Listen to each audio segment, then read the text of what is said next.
tapi dia bisa duluan berangkat gitu kan. Ada yang begitu, bahkan yang hari ini mau apa dia langsung berangkat gitu. Ada kong kali kong, ada permainan di data ini.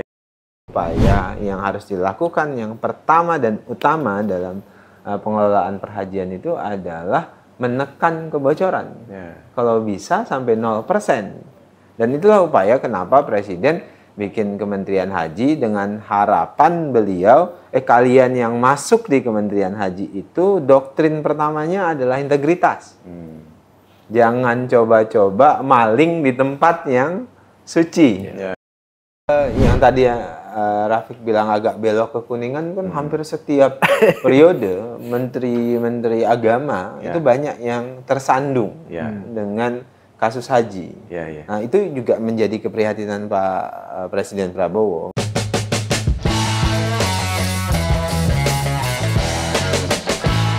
Guys-guysku, Assalamualaikum warahmatullahi wabarakatuh.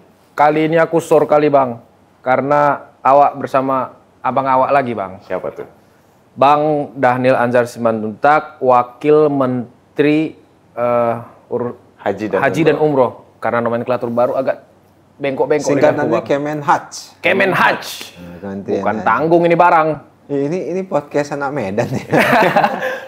Ini disiarkan di Danau Toba. Kita lama berhubungan dengan Bang Dhanil. Waktu itu sering in touch liputan di waktu beliau jubir BPN Prabowo Sandi. Lanjut beliau jubir di Kemenhan. Kita tektoknya dan salah satu narasumber yang ready on call bang. Chat ini dibalas langsung. Apalagi soal pergerakan Muhammadiyah ya. Kalau itu juga jangan ditanya bang. Jalan-jalan kongres gitu-gitu. Karena kita lagi sama wakil menteri bang. Waktunya pendek-pendek ini. Gas terus bang. Apa yang mau kita torpedo ini bang? Kalau aku sebagai pembuka bang, apa sih bang urgensi pemerintahan Pak Presiden Prabowo ini sehingga harus mengangkat lah dari Direktorat Jenderal menjadi Kementerian Agama dan Haji itu. Haji dan Umroh. Umroh dan Haji. Haji dan Umroh. Dan Umroh. Karena kan kalau kita lihat secara gambaran besar, sepertinya Direktorat ini hanya mengelola ya.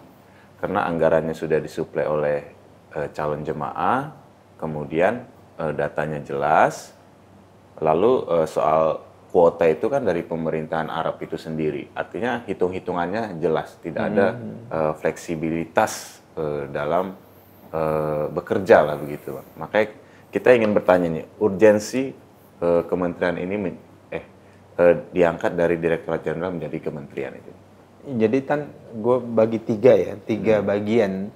Pertama dari sisi secara umum, Fik dan Datan tuh kebijakan Presiden Prabowo itu secara umum ingin melakukan spesialisasi untuk sektor-sektor yang punya skala ekonomi besar. Misalnya ya koperasi. Dia punya skala ekonomi besar. Di satu sisi lain dia menjadi salah satu simbol ideologi ekonomi Indonesia. Jadi satu ada alasan pragmatisme.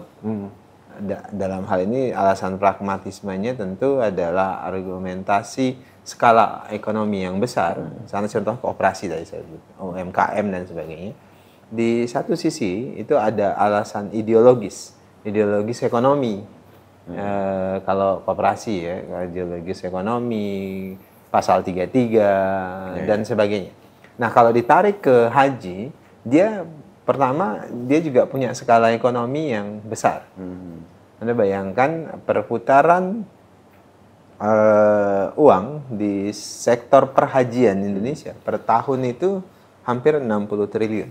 Buset. Dan itu punya skala ekonomi yang luar biasa besar dan punya dampak yang luar biasa dalam perekonomian. Skala ekonomi yang besar, menyerap tenaga kerja yang besar, dapat perhatian yang juga luar biasa dari rakyat Indonesia, bukan hanya umat Islam, tapi umat-umat beragama yang lainnya. Kemudian yang kedua ada alasan historis. Nah, alasan historis ini bagi Presiden menjadi landasan sama dengan koperasi tadi, UMKM, segala macam. Alasan historis haji itu apa? Bagi Presiden, haji itu adalah simbol kebangsaan dan nasionalisme dan kerakyatan. Kenapa saya sebut begitu? Bapak-bapak bangsa kita disadari betul oleh Presiden Prabowo itu adalah para haji-haji. Haji Omar Said Cokro Aminoto, Hos Cokro Aminoto, Haji Agus Salim, Haji Ahmad Dahlan, Haji Hasyim Asyari, Haji Saman Hudi, dan para haji-haji semuanya. Jadi pada generasi awal para founding father kita itu adalah para haji-haji. Pak Hos berangkat ke Mekah, belajar Islam, naik haji segala macam, kembali semangat yang dibawa oleh Pak Cokro Aminoto itu adalah semangat nasionalisme. Karena ketika beliau ke tanah haram, ke Mekah, ada pengaruh pan-islamisme di sana. Kan kalau dulu ke Mekah itu pasti lama, pasti tinggal bisa 3 tahun, 5 tahun begitu. Sehingga ketika kembali yang dibawa oleh Pak Hos Cokro Aminoto itu adalah semangat nasionalisme, semangat kebangsaan, semangat kerakyatan. Agus Salim juga sama ketika berangkat kembali bersama-sama dengan Pak Cokro Aminoto di Syarikat Islam menggelorakan nasionalisme. Hal yang serupa juga berlaku ke Haji Ahmad Dahlan. Kembali kemudian mendorong gerakan pendidikan, gerakan pemberdayaan masyarakat yang semangatnya sama, nasionalisme. Kemudian Haji atau Kiai Haji Hasyim Asyari, Hadratus Syekh juga begitu. Kemudian ke sana kembali semangat nasionalisme melalui resolusi jihad lah macam-macam. Dan banyak tokoh lagi. Haji Saman Hudi mendirikan Syarikat Dagang Islam dengan semangat ekonomi umat pada saat itu dan sebagainya. Jadi landasan historis ini jadi simbolisasi bahwasannya haji dan praktek ritual haji itu punya dimensi kebangsaan dan nasionalisme dan sangat kontributif untuk kemerdekaan Indonesia dan eksistensi Indonesia. Jadi ada perspektif scale of economy di satu sisi tadi dari sisi pragmatismenya 60 triliun setiap tahun. Kemudian kedua adalah ada alasan historis. Selain itu memang mayoritas umat beragama di Indonesia itu adalah umat Islam. Dan itu perspektifnya. Dan artinya negara punya tanggung jawab untuk memfasilitasi kebutuhan peribadatan dari para pemeluk agama. Dalam hal ini karena Islam secara syariat ini masuk rukun Islam kelima, ada kewajiban untuk berangkat ke ke tanah haram, ke Mekah, maka difasilitasi oleh negara. Pak Prabowo ngelihatnya emang harus jadi kementerian. Kenapa nggak cukup di level BP, Bang? Iya, sebenarnya pembentukan Kementerian Haji itu adalah visi politik Pak Prabowo sejak beliau masuk dunia politik. Selesai kedinasan, beliau sudah bicara tentang Kementerian Haji dalam pengelolaan keagamaan dengan perspektif tadi. Saya bilang perspektif pragmatisme ekonomi dan perspektif historis ideologis. Jadi lebih dari 20 tahun yang lalu Pak Prabowo sudah bicara tentang Kementerian Haji dalam diskusi-diskusi terbatas. Bahkan itu dimanifestasikan dalam visi misi ketika beliau maju sebagai presiden di 2014 itu Pak Prabowo sudah merumuskan akan mendirikan Kementerian Haji dan Umroh. Di 2019 hal yang sama, namanya juga sama kan. Pada saat itu kan saya juru bicara kampanye beliau. Kemudian 2024 yang kemarin itu namanya agak berubah, namanya Kementerian Haji dan Wakaf. Tapi kemudian dalam proses eksekusinya ketika penyusunan kabinet ternyata yang luput diamati dan diantisipasi itu adalah undang-undang haji dan undang-undang wakaf ada sendiri-sendiri. Ya. Sedangkan undang-undang haji itu secara eksplisit menyebutkan bahwasannya penyelenggara haji itu adalah Kementerian Agama. Makanya akhirnya Pak Prabowo buat badan penyelenggara haji sebagai badan transisi sambil melakukan revisi undang-undang. Nah, kehendak politik Pak Prabowo itu adalah memang menjadikan pengelolaan haji kementerian sendiri. Kenapa? Tadi alasan 2 sudah saya sebutkan. Ditambah lagi beliau ingin tentu mendorong dan memberikan penghormatan kepada simbol-simbol kebangsaan, nasionalisme tadi, selain memberikan pelayanan yang lebih baik kepada umat Islam dan umat beragama lainnya. Nah, kalau kemudian sekelas dirjen pengelolaan haji itu, maka jangkauan kerjanya akan sangat terbatas, apalagi dengan potensi yang tadi saya sebutkan dari sisi pragmatisme ekonomi, potensi 60 triliun per tahun, itu kalau dikelola setingkat dirjen itu nggak akan efektif untuk memberikan potensi yang maksimal untuk kepentingan rakyat banyak. Makanya kemudian Pak Prabowo, Presiden, memperbesar dapur produksinya, kira-kira gitu, dapur produksinya supaya kemudian bisa memproduksi lebih banyak pelayanannya. Ditambah lagi komunikasi diplomasi kerja dengan Arab Saudi jadi setara. Ya, ini di Saudi sana namanya Kementerian Haji dan Umroh, di Indonesia namanya juga Kementerian Haji dan Umroh. Singkatannya bahkan sama, Kemenhaj. Kemenhaj. Paten, berarti besok yang lobby-lobby kuota ini udah langsung Kemenhaj sudah kita langsung. Jadi diplomasi haji selain bersama dengan, tentu diplomasi secara umum itu di bawah kendali dan otoritas dari Kementerian Luar Negeri. Terkait dengan haji, kami juga terlibat dalam proses diplomasi dengan Arab Saudi. Kita langsung masuk case per case, Bang, gas terus. Ya udah, kita lihat aja nih, 100 hari kerja kan biasa begitu.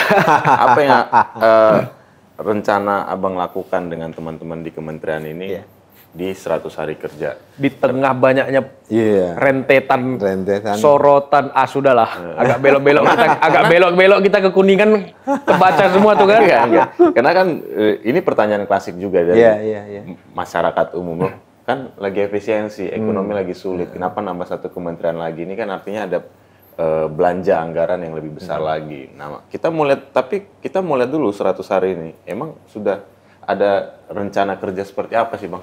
Ya, pertama begini, yang tadi Rafiq bilang agak belok ke Kuningan kan hampir setiap periode menteri agama itu banyak yang tersandung dengan kasus haji. Nah, itu juga menjadi keprihatinan Pak Presiden Prabowo. Bahkan Presiden menggunakan kalimat begini, kalau kemudian sebenarnya kalau semua orang misalnya udah korupsi, misalnya nih analogi ini ya, analogi semua, harusnya yang nggak korupsi itu orang yang ada di Kementerian Haji ini, betul. Atau orang yang ngurusin agama itu nggak boleh ada yang korupsi. Analoginya bukan berarti yang lain boleh ya. Artinya kenapa? Ini sektor suci, Anda ngurusin keputihan, maksudnya keputihan itu yang putih begitu loh. Jadi jangan dikotori juga dengan cara-cara yang kotor. Jadi analoginya begitu. Jadi itu juga menjadi salah satu trigger Presiden semakin kuat untuk mendorong efisiensi pengelolaan perhajian itu. Jadi kadang-kadang kan publik memaknai efisiensi itu artinya membandingkan output yang dihasilkan dengan input yang dibuat.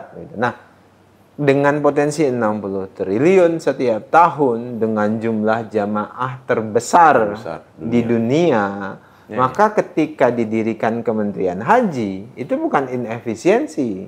Justru itu adalah efisiensi. Kenapa? Output yang kita hasilkan itu besar sekali. Nah, kalau kemudian di masa yang akan datang kita mau memperbesar output itu, jamaah kita bisa bertambah seiring dengan juga upaya Saudi Arabia menambah kapasitas mereka menerima jamaah. Kita mau menambah potensi ekonomi yang besar di perhajian itu, kan artinya wadahnya itu harus diperbaiki, tempat dapurnya untuk memasaknya, untuk produksi lebih banyak, itu harus ditambah. Nah, itu yang dilakukan oleh Presiden Prabowo. Justru ini adalah, kalau dalam ekonomi, adalah langkah efisiensi supaya inputnya itu bisa menghasilkan output yang lebih besar. Nah, kasus-kasus korupsi itu justru memperkecil potensi-potensi ekonomi maupun potensi lainnya dalam konteks peribadahan haji. Presiden itu pesannya begini, Mas Bang Rafiq dan Bang Tata itu. Fatan. Jadi wajah utama yang harus ditampilkan oleh Kementerian Haji dan Umroh itu harus adalah wajah integritas. Karena Presiden berkeyakinan, dan saya selama 10 bulan ini ngurusin haji, mengkonfirmasi keyakinan Presiden terkait dengan tingkat kebocoran potensi maupun anggaran perhajian itu luar biasa tinggi. Bahkan kalau pakai angka-angka misalnya catering itu bisa bocor 20 sampai dengan 30%. Misal akomodasi bisa bocor 30 sampai 40%. Banyak lagi, misalnya pesawat, transportasi dan segala macam, tingkat kebocorannya tinggi-tinggi.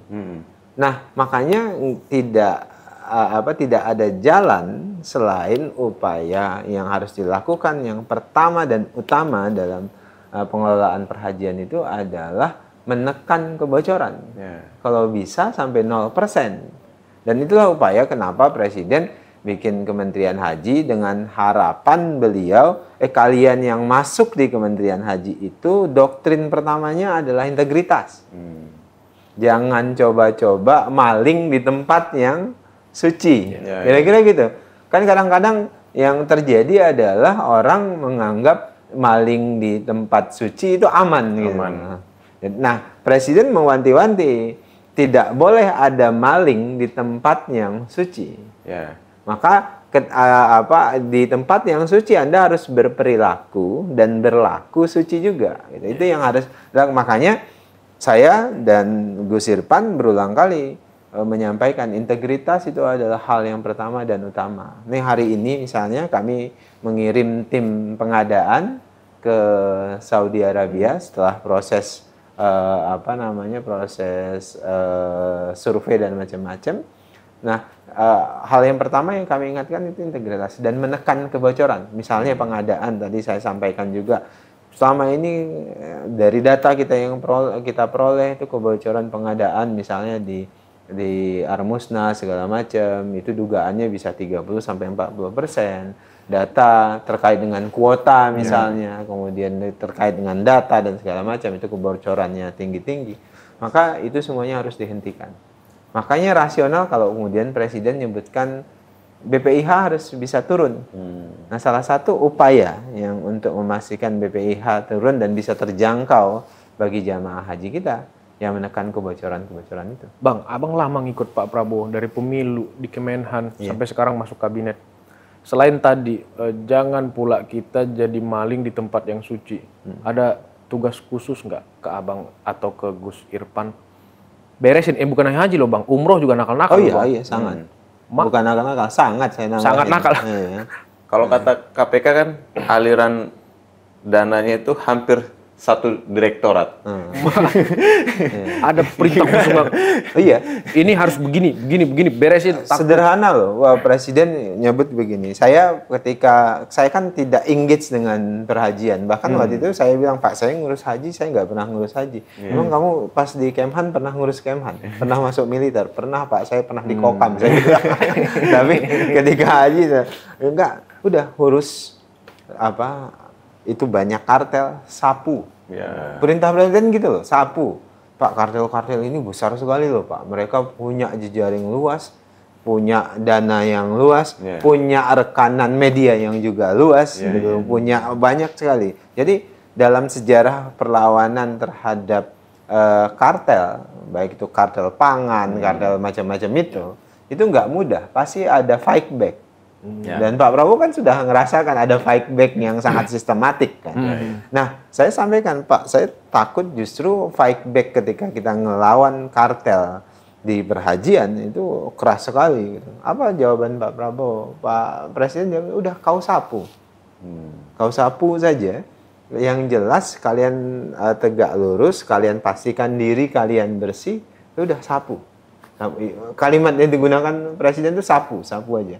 Jadi artinya kalau komitmen Presiden sudah seperti itu, saya hampir 10 tahun bersama beliau serius dan pastikan orang yang dia tunjuk di situ memang punya komitmen yang sama. Makanya di awal tuh kalau istilahnya saya itu pundung. Kalau anak Medan bilang apa ya? Sedih lah gitu. Oh, ini ngapain ngurus haji gitu kan, gua nggak pernah di sini, harusnya ngurusin yang lain misalnya pendidikan atau apa begitu kan, tapi ngurus haji. Belakangan 10 tahun saya di sini saya sadar, oh iya fungsi saya itu ditempatkan oleh Presiden itu untuk melakukan perbaikan-perbaikan yang menurut saya signifikan harus dilakukan. Karena kelebihan Presiden Prabowo itu instingnya kuat. Beliau tahu ini ada apa dan segala macam, dan beliau pasti cari teman-teman yang punya komitmen serupa untuk perbaikan-perbaikan itu. Gimana Bang kalau lihat peta ini? Kemarin kan dari haji kemarin kita lihat di situ ada maskapai tidak adil misalnya. Yang satu ada TV-nya itu teknisnya, yang satu nggak ada kan Lion Air ya. Batik Air gitu ya, nggak ada kan, pada mengeluh itu perjalanan jauh, mereka nggak ada ini 8 jam ngelihatnya cuman ini doang nih kursi. Kemudian kalau bicara kemarin visa juga bermasalah, kemudian makanan, kemudian apalagi yang di sana udahlah apa yang deket-deket yang bisa Abang kerjakan secepatnya ini? Jadi Bro Tata, jadi nggak mudah memang ternyata. Jadi dari sekian banyak, kita ngurusin 200.000 orang dengan kompleksitas yang sangat tinggi. Jadi untuk mencapai kesempurnaan dari setiap proses itu pasti nggak mudah. Benar. Dan itu sulit sekali. Makanya apalagi era sosial media kan, yang keliru misalnya cuman satu kasus itu bisa merobohkan kasus persiapan yang bagus-bagus. Bagus, benar. Misalnya era sosmed, gara-gara upload satu, yang lain itu bagus, itu roboh semuanya, jadi jelek. Nah, jadi saya sadar betul, makanya saya selalu bilang dengan Gus Irman, ini siap-siap Gus, pada penyelenggaraan pasti nanti ada aja yang miss, kemudian keliru, kita dimaki-maki oleh publik gitu, kita akan dimaki-maki oleh Rafiq dan Tatan dan sebagainya, itu harus siap-siap gitu. Ya, saya selalu bilang ya, kita samsak harus siap untuk itu. Nah, apa yang harus kami lakukan untuk dalam hampir semua bagian itu pasti ada masalah. Nah, tadi saya sebutkan dapat ibroh, dapat pembelajaran. Karena ketika kami sebelum menangani langsung penyelenggaraan, 10 bulan ini kan kami melakukan fungsi pemantauan dengan fungsi dukungan. Ada yang mendukung penyelenggaraan haji yang dilaksanakan oleh Kementerian Agama. Nah, setiap proses itu kami terlibat, Bang Tatan, Mas Rafiq. Jadi proses data, kami lihat langsung, melakukan pengawasan langsung. Sehingga kita tahu, oh iya, kelemahannya itu di sini. Proses catering, proses penerbangan, proses di Armusna itu Arafah, Musdalifah, dan Mina. Kemudian proses perhotelan dan segala macam, transportasi, semuanya ada masalah-masalah itu. Akhirnya setiap proses itu kami temukan masalahnya, kami bikin SOP terbaru. SOP terbaru, ini sekarang ada 376 SOP terbaru dalam setiap proses mulai hulu sampai hilirnya. Misalnya yang paling hulu itu data. Kan data ini selama ini tuh ada banyak data batu istilahnya. Data batu apa itu Bang? Data batu itu ini orang sudah meninggal misalnya, tapi nggak di take out. Kemudian data orangnya nggak jelas lagi di mana gitu, tapi tidak di take out. Nah, seringkali itu menjadi alat untuk dimanipulasi untuk masukin orang yang lain. Ya. Nah, data batu terakhir ini sekarang kami sedang minta BPKP dibantu nanti dengan BSSN itu untuk melakukan audit terhadap data ini. Sekarang itu yang ngantri mau naik haji itu ada 5,4 juta orang. Iya. Nah, 5,4 juta itu kan yang berangkat setiap tahun hanya sekitar 200 ribuan. Iya. Makanya kan ada orang yang nyerobot antrian, kok tiba-tiba saya yang daftar 2010, kemudian ada orang lain yang daftar 23 lah, 13 misalnya. Duluan. Tapi dia bisa duluan berangkat gitu kan. Ada yang begitu, bahkan yang hari ini mau apa dia langsung berangkat gitu. Ada kong kali kong, ada permainan di data ini. Iya. Di data ini karena kita yang baru apa aja kita temukan 200 ribu. 12 ribu. 12 ribu data batu. Belum lagi kita kalau audit total nanti oleh BPKP. Nah, jadi sekarang nih tahap awal Bang Rafiq, Bang Tatan, kita audit data. Jadi rata-rata lama ngantri dari jamaah haji kita itu sekitar 27 tahunan. Bahkan ada yang tidak merata ya, setiap daerah bisa beda-beda. Yang paling lama itu Bantaeng, Sulawesi Selatan, 48 tahun. Jadi ada yang 20 tahun, ada yang 19 tahun, ada yang 30, 35, sesuai dengan jumlah antrian di daerah masing-masing.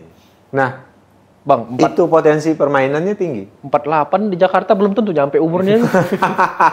Kalau di kampung sehat. Iya, makanya kan suka bercandanya itu daftar masih muda, berangkat sudah tua. Gitu loh. Jadi kalau Bang Tata sekarang umurnya misalnya 40 begitu, daftar 40, berangkat kalau pakai standar Bantaeng 88 gitu. Kira-kira gitu. Tadinya masih gagah begitu ya. Sebaik berangkat sudah mulai sepuh kira-kira gitu. Ini juga yang jadi pertanyaan kita, Pak. Ada nggak sih program khusus buat anak muda itu supaya mudah untuk naik haji itu? Iya, ada. Gini kan masalahnya dia ada di antrian. Saya kasih gambaran yang paling besar ya. Jamaah haji yang bisa ditampung oleh Saudi setiap tahun itu paling banyak 2 juta. Ya. Dan umat Islam di seluruh dunia itu kan ada sekitar berapa? 1 miliaran. Ya. 1 miliaran. Yes.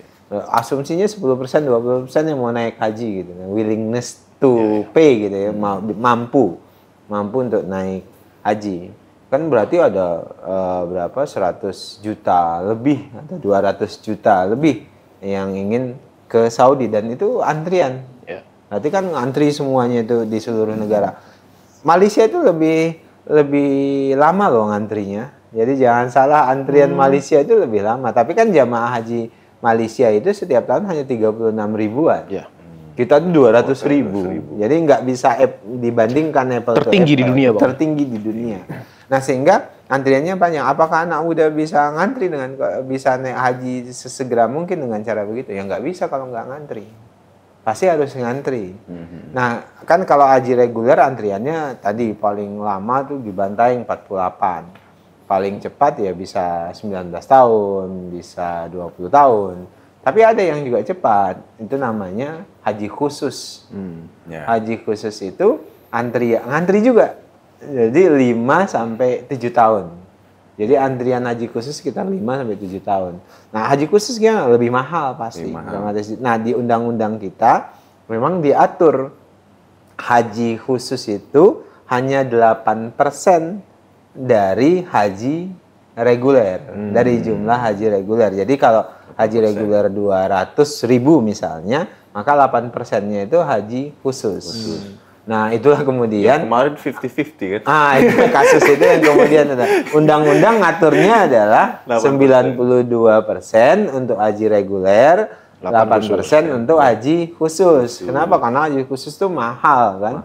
Mahal dan sehingga ngantrinya juga lebih pendek. Jadi kalau ditanya apakah bisa langsung berangkat haji? Nggak bisa memang. Nah, gimana? Bisa nggak? Bisa kalau Anda lulus tes petugas haji. Tapi ya tugas Anda bukan naik haji, tugas Anda jadi petugas haji, artinya melayani jamaah dan seterusnya. Atau tamu Raja Arab kan? Nah, ada tamu. Nanti ada undangan dari raja gitu secara khusus, dia bisa langsung. Kalau kita di teman-teman wartawan via Kemenak itu ada ujiannya, Bang. Oh iya. Dan itu haji ya? Biasanya juga senior-senior dulu kan.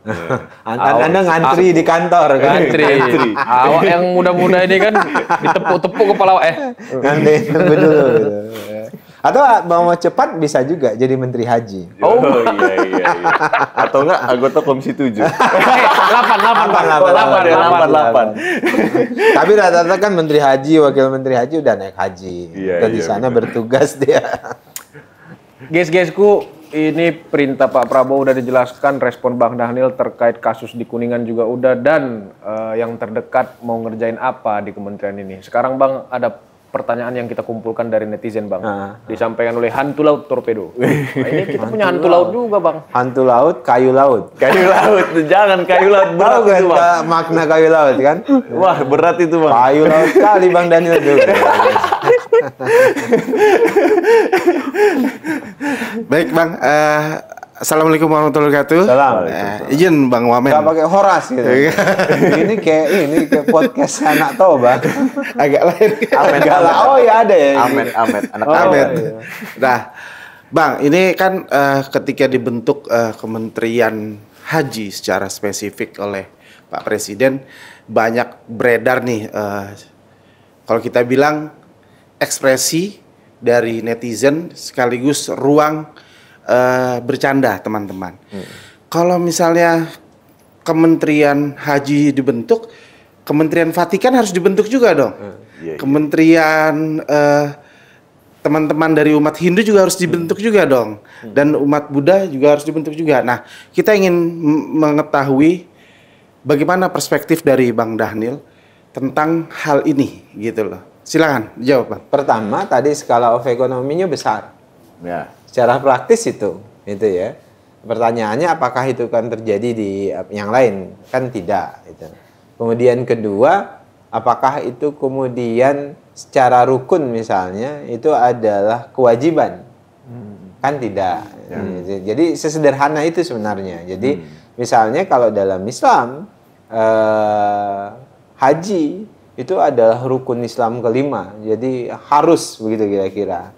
Tapi bagi umat Katolik misalnya, apakah harus ke Vatikan? Tidak. Saya begini-begini saya paham. Saya Simanjuntak loh.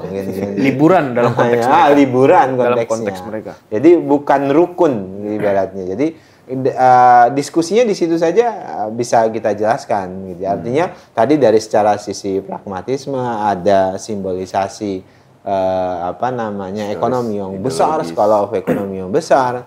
Dari secara historis itu simbolisasi nasionalisme dan segala macam. Saya tidak ingin mengatakan yang lain tidak punya simbolisasi nasionalisme, sama. Gitu. Semangatnya sama, tapi dari dua sisi itu kan ada yang ngingatin saya dasi miring. Oh iya, dasi miring. Soalnya orang Batak jarang pakai dasi gini. jadi dari sisi itu saja kita bisa jawab. Ada lagi yang netizen suka bilang gini, kok bisa sih ada kementerian yang hanya bekerja setahun sekali? Saya itu kadang-kadang ini ampun netizen ini saya bilang. Coba Anda dibilang kita kerja setahun sekali gitu. Padahal dalam konteks haji itu sepanjang tahun setiap hari itu kerja. Jadi persiapannya panjang. Jadi seolah-olah kerja kita pada saat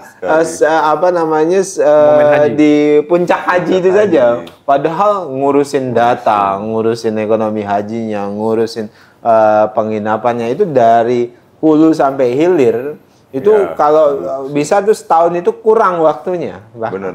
Ini orang di sini ini semuanya setiap hari berkejaran. Apalagi kesulitan perhajian itu kita itu nerima aturan yang ditetapkan oleh Saudi Arabia.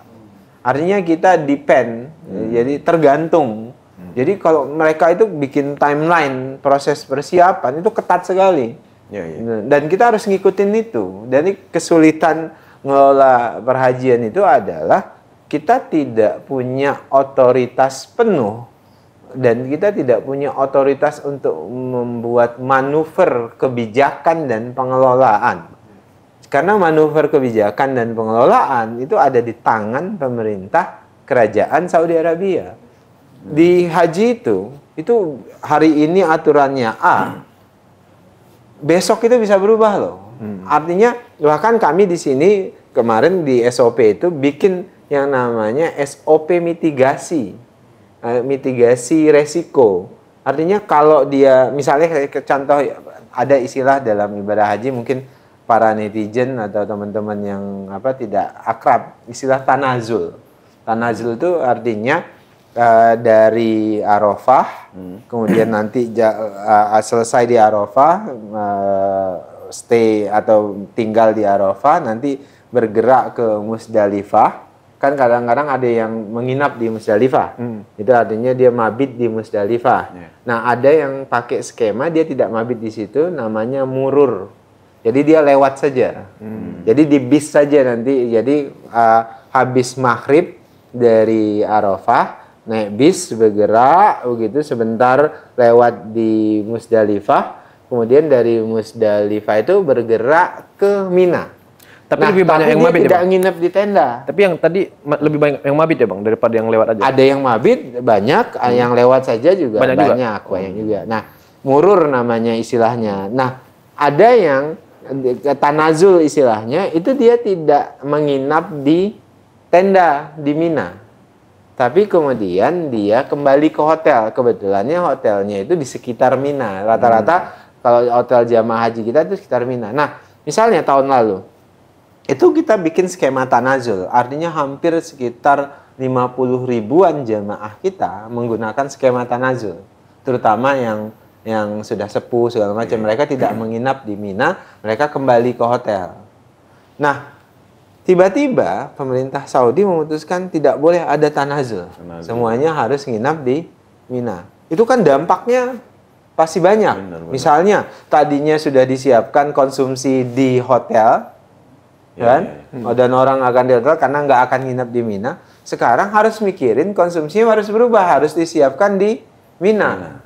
Dan penginapan di Mina, tenda-tenda harus disiapin dengan maksimal dan segala macam. Jadi kasus seperti itu banyak di lapangan. Itu yang kemudian kita langsung panik gitu biasanya dalam kondisi itu. Maka mitigasi resikonya tinggi sekali. Makanya kalau ada tingkat kompleksitas persiapan kegiatan yang sangat rumit menurut saya ya di perhajian ini. Gitu.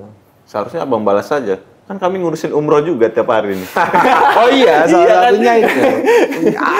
Jamaah umroh kita itu ada hampir 2 juta setahun. Setahun, jadi kalau data lengkapnya itu sekitar 1,6.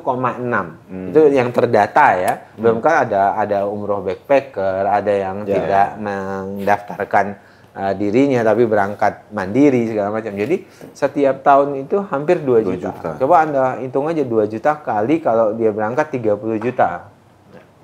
Belum lagi pengeluarannya segala macam. Jadi potensi ekonominya luar biasa. Jadi kalau ada netizen yang bilang, "Oh kan haji ini setiap tahun." Kurang jauh ngopinya itu Bang ya.